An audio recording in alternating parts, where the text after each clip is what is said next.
राजकुमार भाटी जी, इस पर सियासत कर कौन रहा है? मुआवजे की मांग की राहुल गांधी ने, आप लोग प्रशासनिक अमले पर कार्रवाई की मांग कर रहे हैं। सारी मांगे जायज हैं, लेकिन सबके वक्तव्य से, सबकी चिंताओं से सूरजपाल का नाम सेलेक्टिवली गायब क्यों है?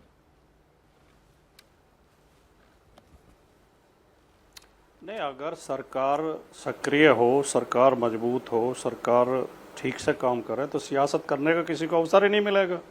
जब सरकार फेल हो जाती है, विफल हो जाती है, सरकार नदारद हो जाती है, तो विपक्ष के लोग राजनीति करेंगे, उस पर सरकार की असफलताओं पर सवाल उठाएंगे। ये लोकतंत्र की सामान्य प्रक्रिया है। इस प्रकरण से प्राची जी दो बाबा जुड़े हुए हैं और दोनों बाबा दोषी हैं।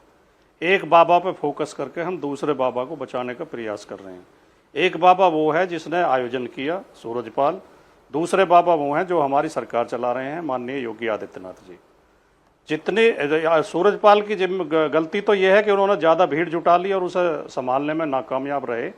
लेकिन जब प्रशासन किसी कार्यक्रम की अनुमति दे देता है, फिर सारी व्यवस्था करने की जिम्मेदारी प्रशासन की हो जाती है। किस रास्ते से लोग जाएंगे, किस रास्ते से लोग आएंगे, कहीं ज़्यादा भीड़ तो नहीं होगी, वहाँ कितनी पुलिस तैनात की जाएगी, कितनी एम्बुलेंस लगानी चाहिए, कितनी फायर ब्रिगेड की गाड़ी लगानी चाहिए, कितनी डॉक्टरों की टीम लगानी चाहिए। अगर कोई हादसा हो जाता है तो उसकी क्या व्यवस्था होगी तुरंत सहायता की। इसमें सरकार और प्रशासन पूरी तरह फेल रहे हैं भाई। यहाँ तक स्थिति है कि घायलों को उठाने के लिए एम्बुलेंस तक नहीं थी, और जब घायलों को जैसे तैसे अस्पतालों में पहुंचाया गया, नज़दीक के अस्पतालों में, तो वहाँ उनकी चिकित्सा की कोई व्यवस्था नहीं थी, डॉक्टर नहीं थे, दवाइयाँ नहीं थी, नर्सें नहीं थी।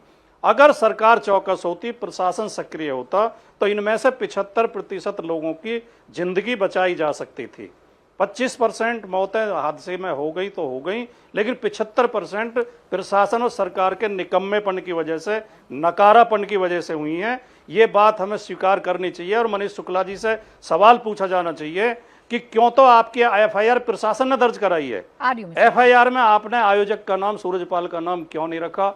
आप दूसरी बात, जब बाबाओं पर, बाबागिरी पर सवाल उठते हैं, तो इसके लिए हमें सबके फिर अपना दायरा बढ़ाना पड़ेगा।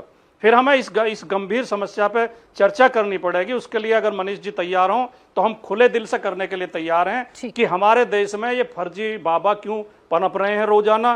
कोई बाबा रेप के आरोप में जेल में बंद है, कोई हत्या के आरोप में, कोई लूट के आरोप में, कोई ठगी के आरोप में। ऐसे अवसर सरकारें क्यों दे रही हैं और ये अंधविश्वास क्यों बढ़ता जा रहा है लोगों के अंदर? ठीक है राजकुमार भाटी जी, शिकायत थी सत्ता पक्ष की कि कथावाचक का नाम आप लोग नहीं ले रहे हैं, सूरजपाल का नाम आप लोग नहीं ले रहे हैं, लेकिन आपने बड़ा स्पष्ट कर दिया कि सूरजपाल पर भी कार्रवाई होनी चाहिए। इसका जवाब मनीष जी अब आप दीजिए। विपक्ष ने स्पष्ट कर दिया, राजकुमार भाटी जी यहाँ बैठकर कह रहे हैं कि भाई एफआईआर तो आप लोगों ने ही दर्ज करवाई है, उस एफआईआर में सूरजपाल का नाम क्यों नहीं था?